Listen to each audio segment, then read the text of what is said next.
Hey, Jeannie Lynch, welcome back to my channel. And I'm really excited to introduce a new guest to you. You're about to make a new friend because I certainly just did. And Laura is one of these amazing people. Let me just tell you a little backdrop before I introduce my guest. I learned years ago when I was taking a happy class as part of a leadership program that the happy people in life had actually been through more. They did this really in-depth study and they found out that the people who have had their life handed to them didn't know how to work for it, didn't know how to appreciate it, and so on.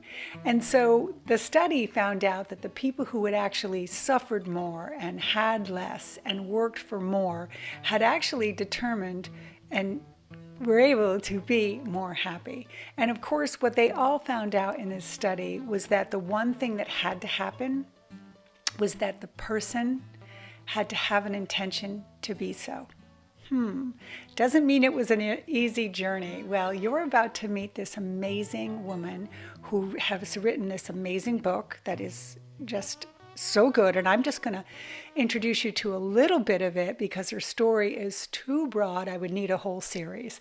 But what you're going to learn that I learned about her is that she has a heart of gold. She truly is here to make a difference in other people's lives. And if you think you've had it worse than her, I challenge you to stay listening. That beautiful story, that podcast, that interview, it's coming up next.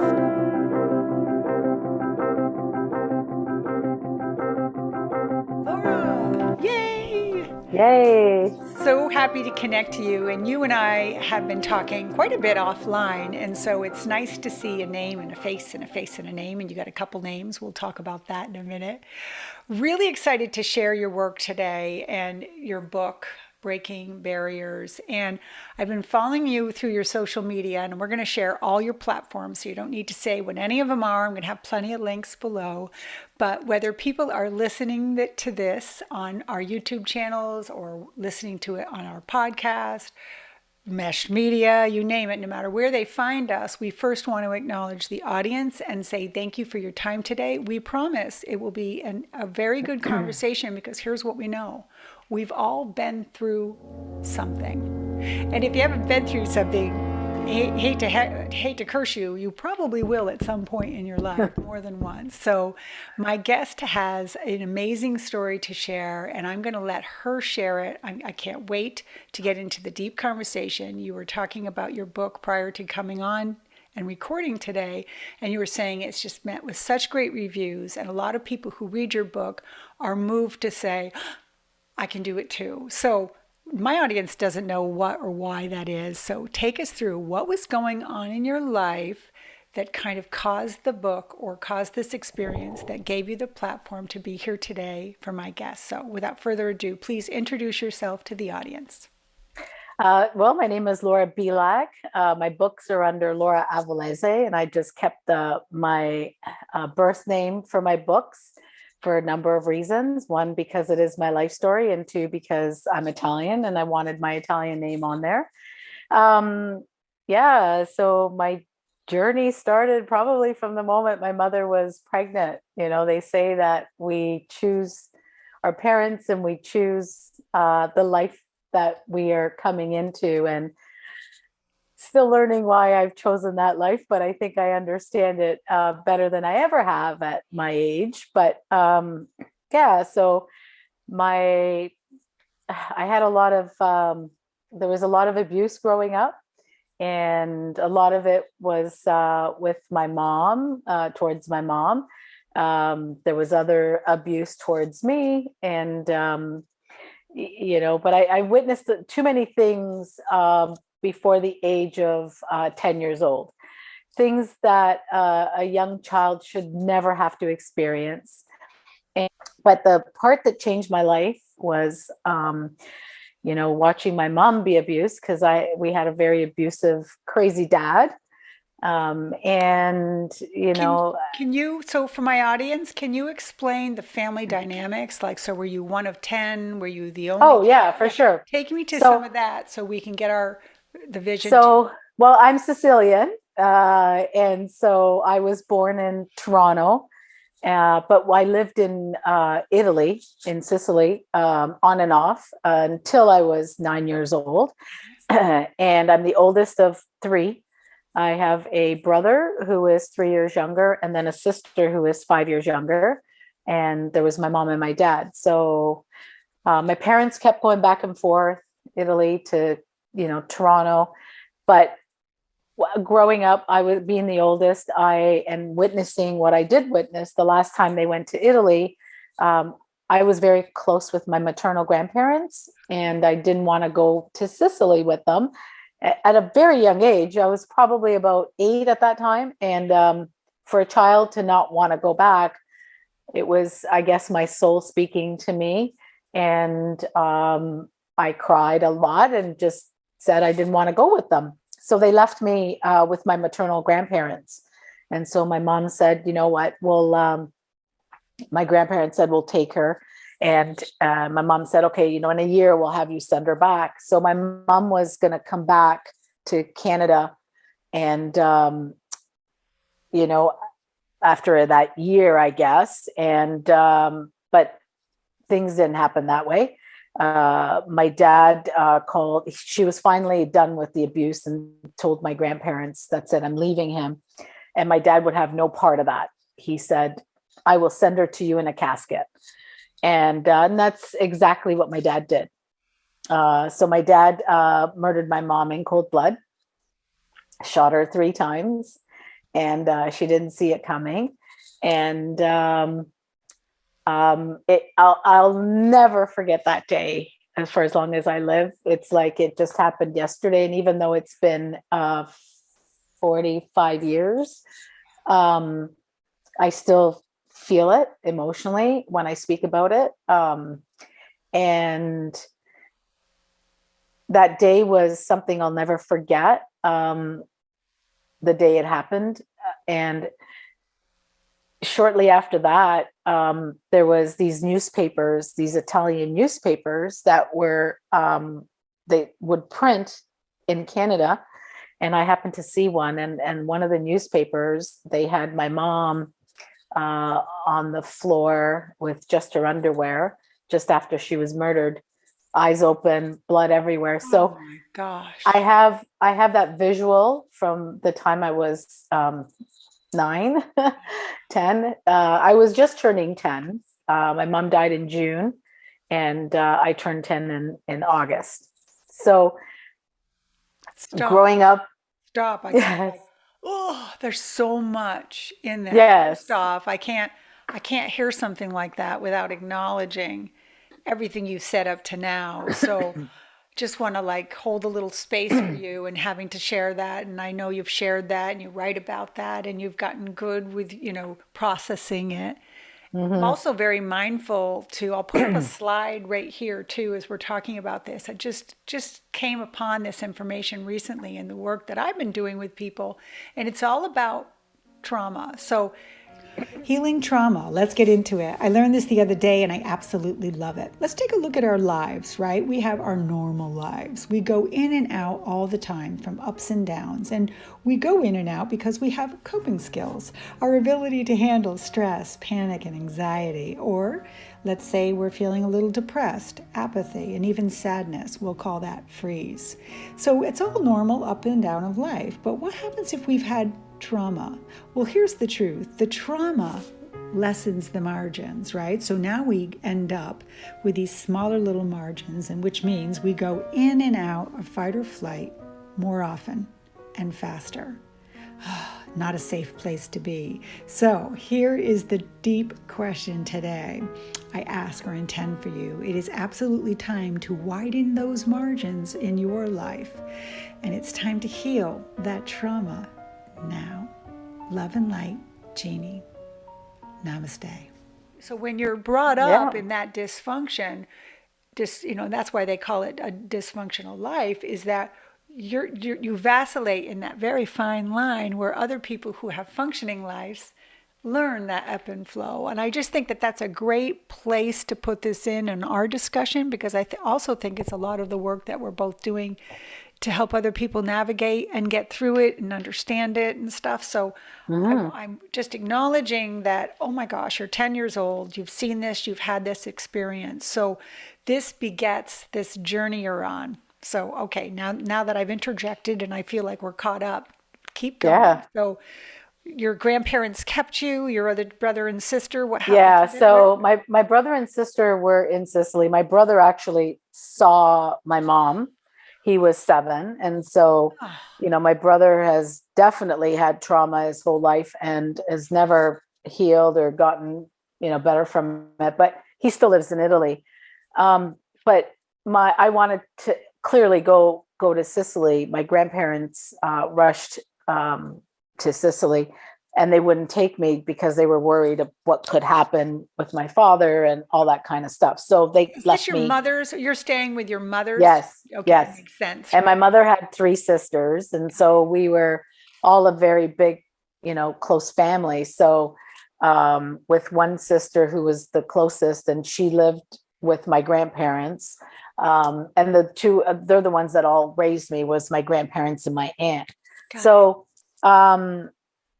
yeah, so they went to Italy, and they went, well, to bury my mom, of course, but um and here is my grandparents who have raised 4 daughters, and now they have to raise more kids, so they went to Italy to, like I said, bury my mom, but they also went to try to get custody of my brother and my sister. Well, when my mom was pregnant with me, being Sicilian, so what I did miss is that my father was also part of the mafia. And so, as a Sicilian in the mafia, what do they want? The first child to be a boy. Well, it seems to be that there was some disappointment that my father had a girl as a first child. So then there's that, growing up with knowing that like, whoa, I wasn't even wanted by my father. Um, and so when they went to Sicily, they tried to get custody. My sister had just turned 5 3 days prior. So my sister, who lives with that trauma of, wow, her birthday's Abandonment. now coming up, Yes, yeah. she was 5 years old. It's her birthday, and 3 days later, her mom's gone. Oh my God. So my sister's also a medium as well. And they say that once you've had so much trauma, your intuition is obviously higher. But my father refused to give custody of my brother. So my brother stayed in with his side of the family, who really didn't raise him well. And so my brother has spent the majority of his life behind bars. And so, there's that heartfelt for my brother, who never stood a chance in life, where we at least had grandparents that, they provided for us. We're like, again, we were a very close family, Italian, very strict Italian culture, which definitely wasn't easy being I know. raised in, I dated because an Italian, Sicilian Italian for years, so I know the energy. it was very tough. At what point do you think that you started the dysfunction from that? Immediately, Okay. like, I mean, so because you're an Italian and your mom passed away, I wasn't allowed to wear a bright colored jacket. So I had to wear dark jackets. I wasn't allowed to listen to music for a year. Well, hello, I'm 10 years old, right? All the other kids are doing this stuff, and I wasn't allowed to. So by the time I was 13 and then 14, like full-fledged 14, there was a lot of stuff going on in my life, alcohol, drugs. So it started there. You want to talk about depression? I went through it. You want to talk about anxiety? I went through it. You want to talk about alcohol abuse and, drug abuse? I've been through it all. Mhm. And I was 21 when I had my son. And at 25, I had my daughter. And from there, I think I was, 28, turning 29. I was introduced to this personal development course. And I thought, oh my God, I wish I could go. And my husband didn't want me to go, because what do narcissistic abusers not want you to do is change, Yeah. right? No, And actually, do anything that's to better yourself, right? So they Exactly. want you to Yeah, change. They want you to be what you need them to be. But I've been married to the guy too. We should check and make sure exactly. it's not the same guy. So Exactly. I know that, and the better your life gets, the worse it is for them. So Absolutely. So, anyways, I was just like, I was in desperation because I said, if I don't do this and it doesn't help me, please dig a hole and put me there alive. yeah, Like I was resigned from life. I didn't want to live anymore. yeah.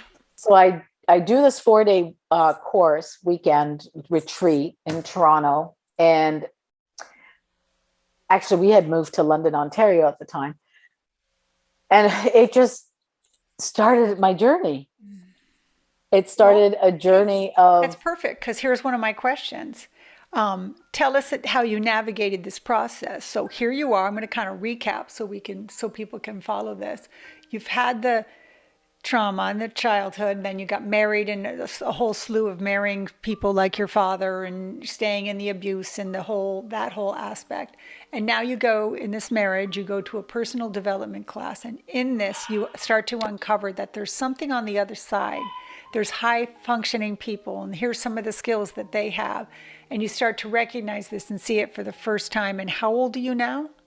28, 29. Okay, got it. So I'm in my timeline question, which is perfect. So, Mm-hmm. and the whole point of inspiration was it this people that I just watched an interview, and I'll tag that interview here. Is that the same guy, or is that a different? Ross Quinn, yes, him and his father were the gentleman that did the training. I was with his father for that training, and then with Ross in the intensive. But one Can I thing they ask a teach you, question? Was it through your job that they offered this? Because a lot of no, oh my God. no, it wasn't. And actually, I think they started in California, and they were running them in Florida as well. And but in this 4 day, they also talk about forgiveness. And Mm. then they deal with mom and dad forgiveness. And it was like, whoa, we Yeah. can't go there. We're not going there. Like, we cannot forgive this man for what he did. And there was just no way I was going to forgive this man for what he did, because my sister and I grew up thinking and wanting harm on him, right? We had a lot of resentment. We had a lot of anger. We had a lot of hatred. We wanted to see harm on this man. And so I What did was happen to not, him, by the way? I mean, what as oh, this was happening, did he he, end up in jail? Did he out? 4 years, 4 years. Yeah, because of the mafia got him out, for being a good man in prison. So he lives in Turin. He's still breathing, and he's still No alive. relationship with you, even though I know you did. No, Okay. 4 days sparked something in me. Yeah. And so from the 4 days, I went into the intensive. And at the time, I had no money. I was like, how am I going to pay for this? And I was like, I signed up. I'm like, where there's a will, there's a way. I'm going to find a way to get there. And I did. I found my way to this 1 week intensive. It was an overnight. In the intensive is where I learned, where I forgave. The forgiveness was so incredible. I don't know if you follow Wayne Dyer. We used to follow Wayne Dyer. He was All one of of them. my, Yeah. yeah, me too. He was one of my first spiritual teachers at that time. This was in 1995, 1996 when all this happened. And he was one of my spiritual teachers. And I watched his movie that he did about forgiving his father. Well, my forgiveness experience is pretty much alike. I was this woman sitting in a chair, and we were going through the mom and dad forgiveness in the class, and you've got your eyes closed, and he takes you through this whole journey. It lasts about an hour. It was incredible. And then, excuse me, when I was finished, I was sitting in the chair with my eyes closed, and I swear to God, if I opened my eyes, I think I would have felt that lifted myself off this chair, like I was levitating, because that's how light I felt. And I saw myself, that little girl in this picture that I still currently have with my mom in pigtails. And I'm holding my mom's hand, my dad's hand, and we're walking. I see the three of us walking, and it's just green, like trees and green grass. And it was the most healing experience I've ever had to go through, that I went through in my life. And from that moment on, my life changed. Got it. And it's changed completely. I lost 25 pounds at the time. I was happy. It was just the most beautiful experience. I finally came to the realization that I could leave this abusive marriage, and I did. And it came with a lot of other stuff, obviously. Try leaving a narcissistic individual.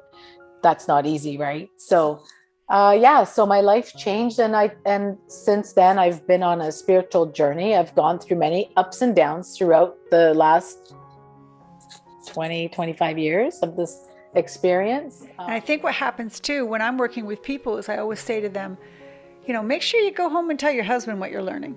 Make sure you tell your sisters what's going on, or invite them to go on this retreat with us, because you can get in and change your vibration and heal and forgive.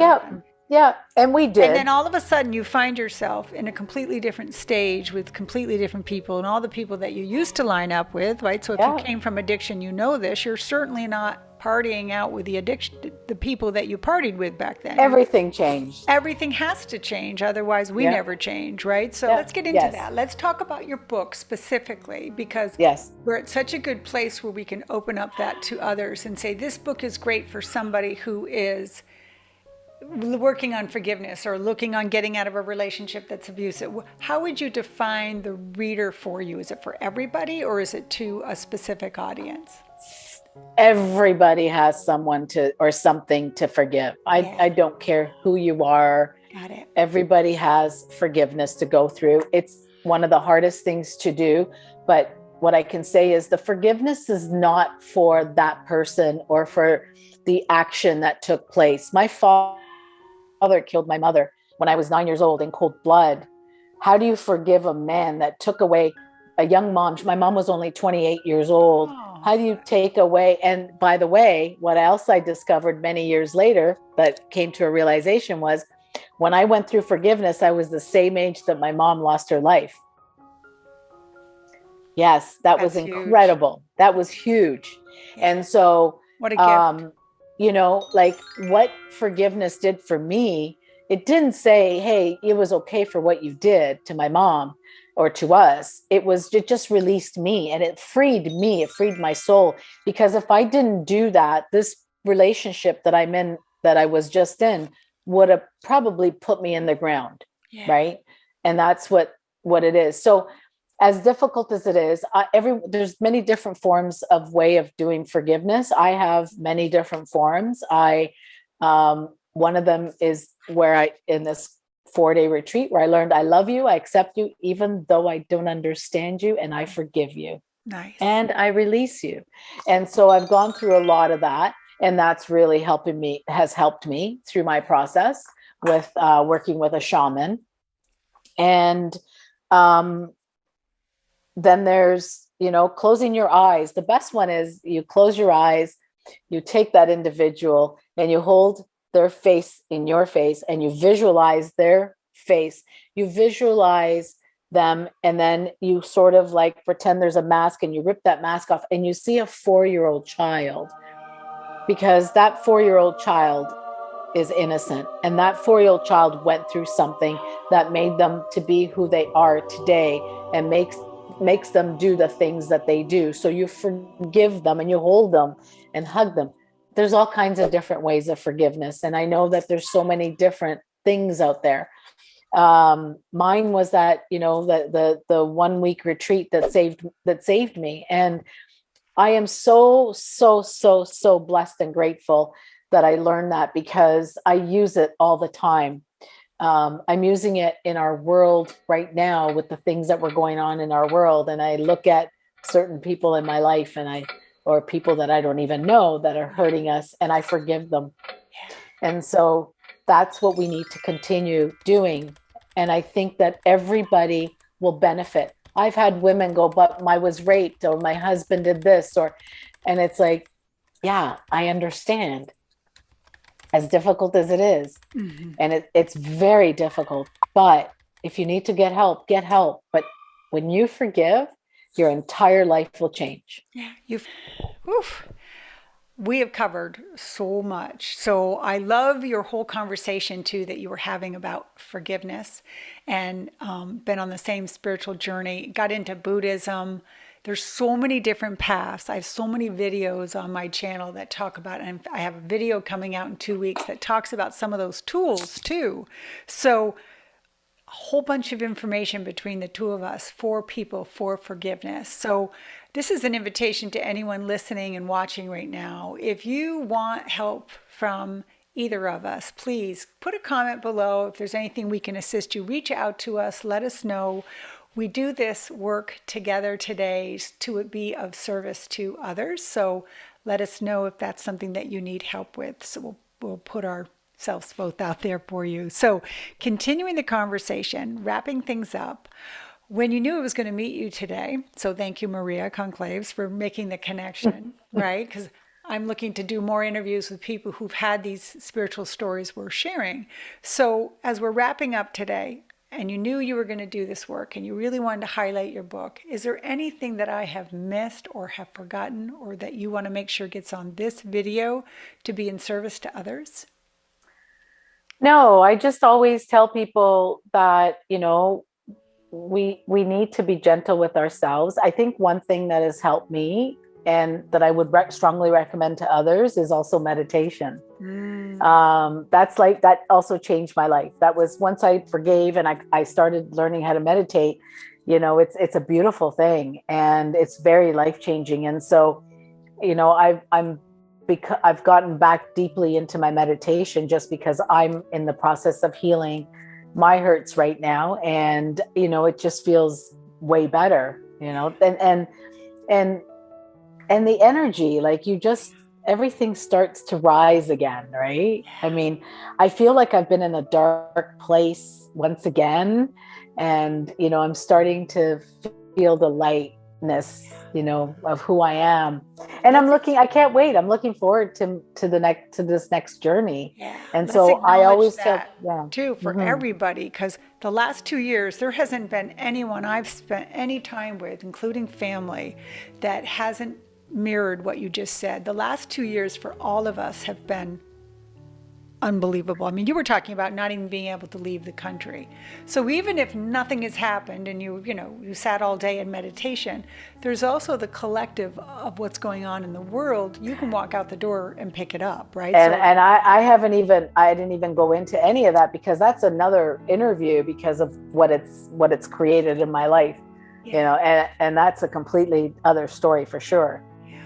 Another point too, and just kind of wrapping things up, we talked so much today on this interview about, God schools and lessons and stuff. And it's been my understanding when I first started my spiritual journey that, we chose this, and I get all that. But I think the word, something that's helped me and for the people listening, I removed the word lessons from my life and I placed it with the word experience, because experience to me is a higher vibration, and it also puts us more in the driver's seat than in the passengers. Right. Oh, I'm in God school, another lesson learned, when am I going to learn this lesson, so from wow, I came here to experience, I'll give an example. I came here to experience grief. 2 children, 10 boyfriends. I mean, we could go on and on. And yet, did I came here to learn the lesson of loss? No, I came here to experience the experience that grief has to offer.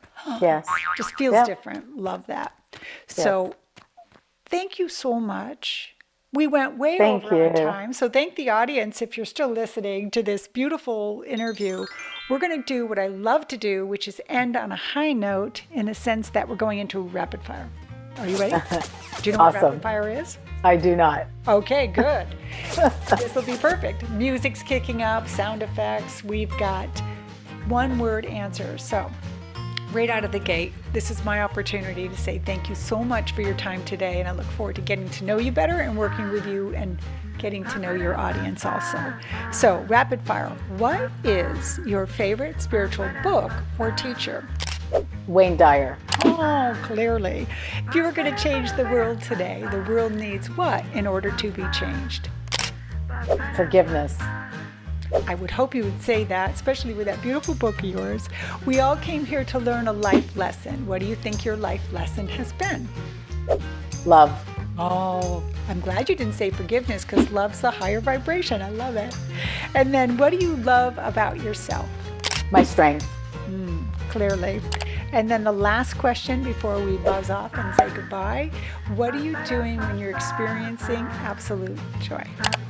Giving. Spoken like a true Sicilian, not? Yes. Hey everybody, thank you so much for your time today. All the links to Laura's book and to her platforms will be below. Please let us know if you liked this video or this podcast. Follow us on all our social media, and we truly do appreciate you. So this is Jeannie and Laura. Thank you. Saying goodbye. Have a fabulous day. Namaste. Namaste. It was a pleasure running into you today, and thanks for the gift of your time.